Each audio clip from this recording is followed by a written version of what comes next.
Students, in this session also, we will continue with chapter number 1 of statistics.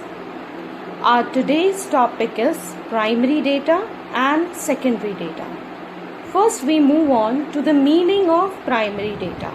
The data originally collected by any authorized agency or investigator for the first time is called primary data. Yes, it is collected for the first time. Investigator means surveyor, the one who does the inquiry. The example of primary data is the data of population census of India. Students, after every 10 years, population census or population survey is conducted in our country. The representatives of government come at our home and ask us the questions like how many members are there in your family, about their gender, their qualification, their job, etc. Another example of primary data is the data relating to the death rate and birth rate in India published by the Registrar General of India, New Delhi. Now we move on to the meaning of secondary data.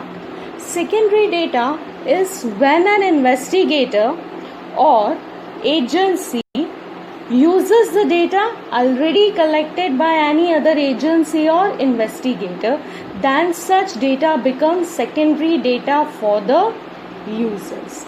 It means the person is using the data that is already collected by some other agency. Over here, the example related to it is the data regarding the birth rate and death rate in India is published by the Registrar Office of India and reproduced by United Nations Organization. So, for UNO, the data becomes secondary data. Or another example related to it is the data already collected by an agency regarding the agriculture production of Gujarat state.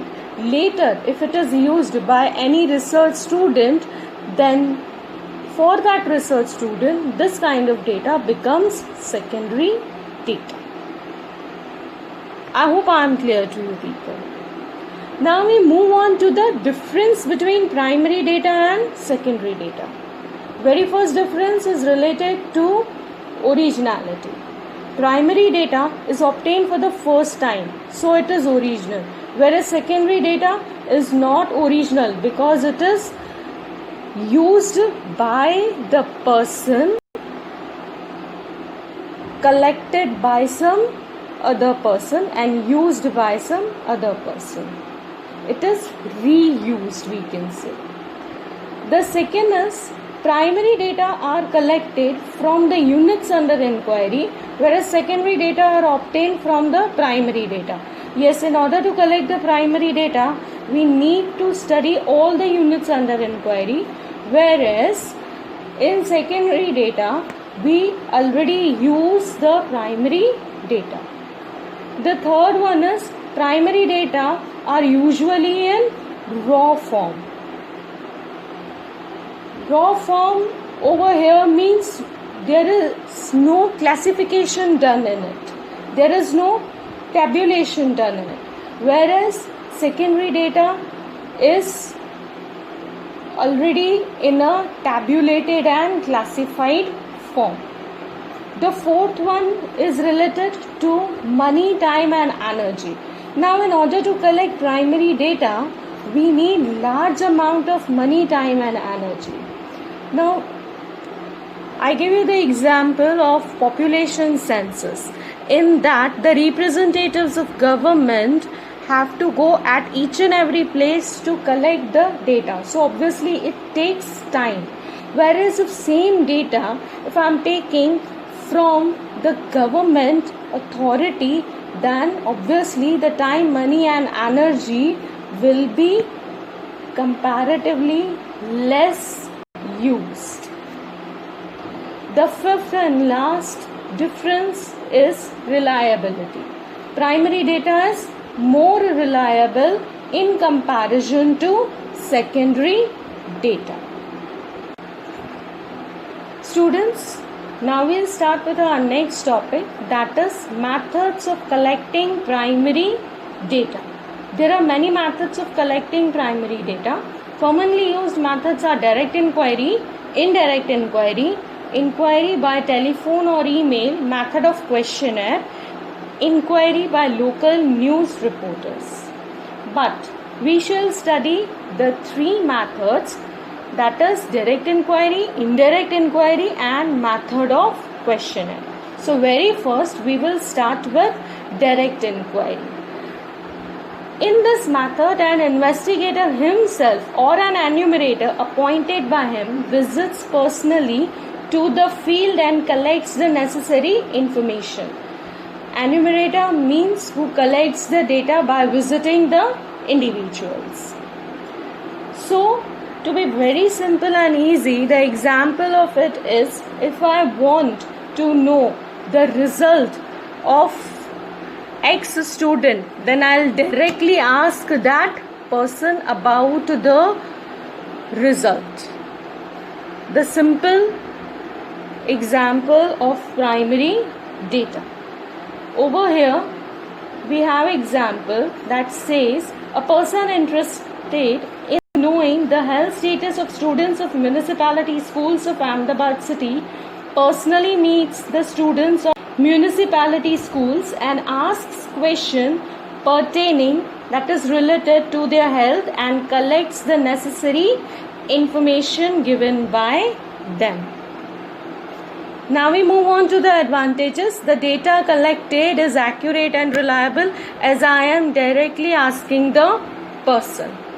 The second advantage is the doubt, the confusion, if any, can be easily solved. Now over here, the respondent means the one who is replying me.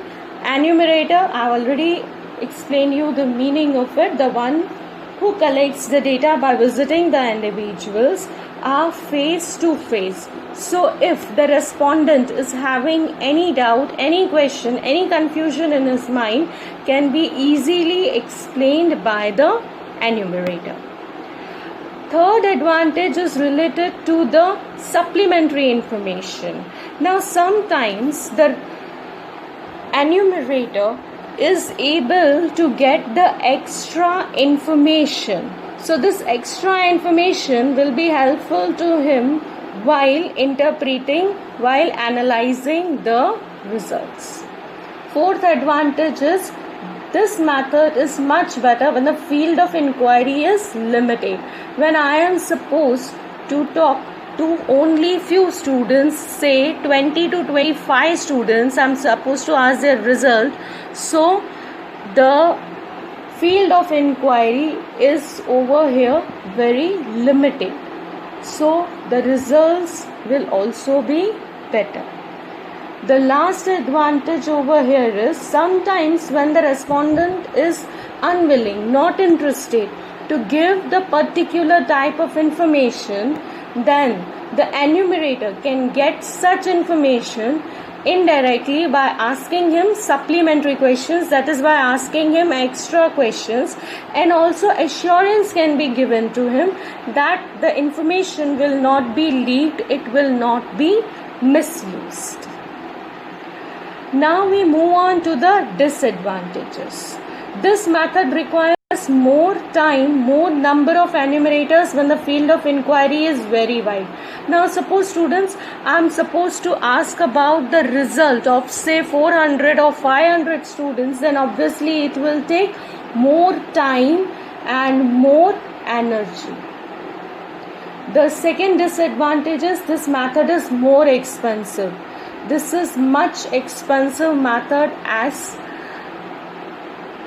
if I compare it with other methods.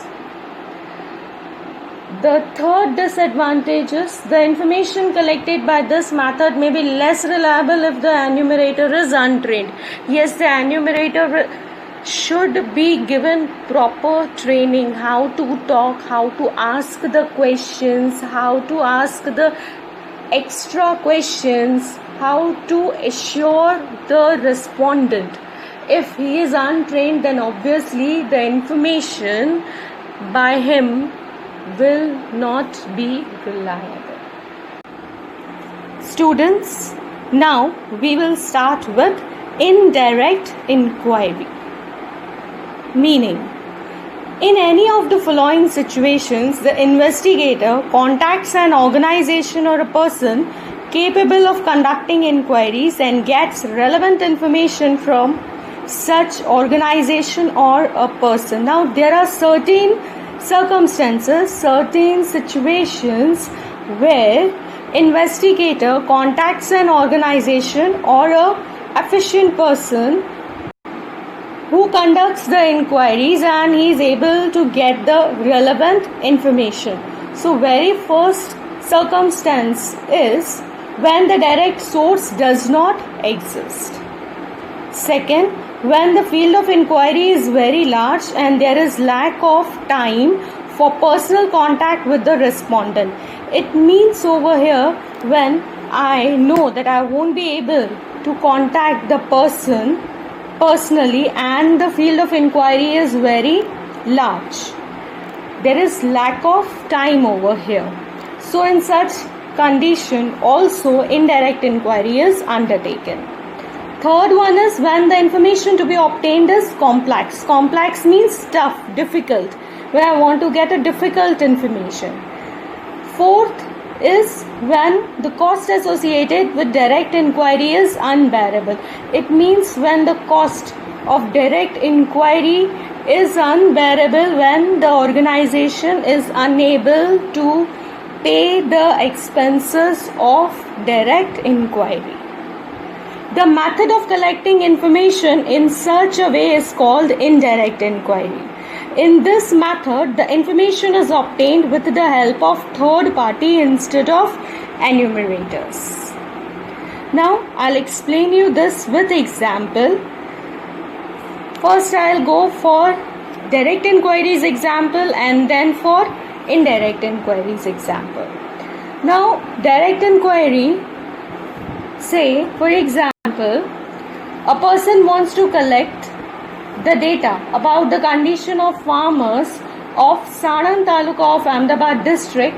He must go to Sanand Taluka, contact the farmers and obtain the data regarding their condition. So information obtained in this method is called direct inquiry. Now same for indirect inquiry. For example, a person interested in getting the information about the condition of farmers of Sanand Taluka approaches the Talati of Sanand Taluka, who has the entire information of all the farmers in Sanand Taluka and gets information from him instead of personally visiting each farmer. So over here, the enumerator is not visiting each and every farmer. He is directly contacting the Talati.